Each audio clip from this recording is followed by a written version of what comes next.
జలసాలకు అలవాటు పడి దొంగతనాలు చేస్తున్న వ్యక్తిని అరెస్ట్ చేశామన్నారు నారాయణగూడ ఏసీపీ శంకర్. మరొక మైనర్ ని అదుపులోకి తీసుకున్నట్లు తెలిపారు. ఓ బైక్ ని సీజ్ చేశామన్నారు. అంబర్పేటకు చెందిన సిమోన్ రాజ్, నాంపల్లికి చెందిన 17 ఏళ్ల మైనర్ బాలుడు దొంగతనం చేసిన బైక్ తో పట్టుబడ్డాడు. నిందితుడు సిమోన్ రాజ్ పై ఇదివరకే పలు పోలీస్ స్టేషన్స్ లో 4 కేసులు ఉన్నట్లు గుర్తించారు. దీంతో సిమోన్ రాజ్ ను రిమాండ్ చేసి మైనర్ బాలుడిని జ్యువెనల్ హోమ్ కి తరలించామన్నారు ఏసీపీ.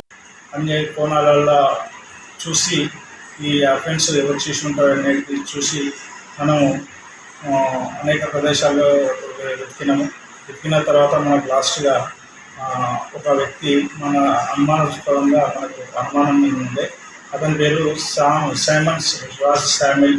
ఇలాంటి టైప్స్ అఫెన్స్ చేస్తాడు కాబట్టి అతను ఈ ఏరియాలో లేడు కాబట్టి అతని మీద కొద్దిగా డౌట్ వచ్చి ఇంకా టీమ్స్ ఇంకా పెంచిన తర్వాత అతను నిన్న సాయంత్రం కోటి ఏరియాలో అదే దొంగతనం చేసిన పని మీద వెళ్తుంటే అతనితో పాటు జ్యువెనైల్ ఉన్నాడు 16 years, అతని పేరు వికాస్ తిరువ.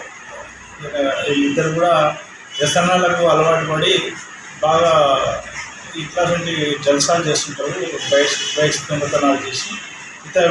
ఇతనికి కూడా గతంలో పూర్వ చరిత్ర కలిగి ఉంది. మన నారాయణగూడ పోలీస్ స్టేషన్లోనే 3 బైక్ థెఫ్ట్లు ఉన్నాయి. తర్వాత 2020 నుంచి 23 వరకు ఇతని మీద 3 కేసులు ఉన్నాయి.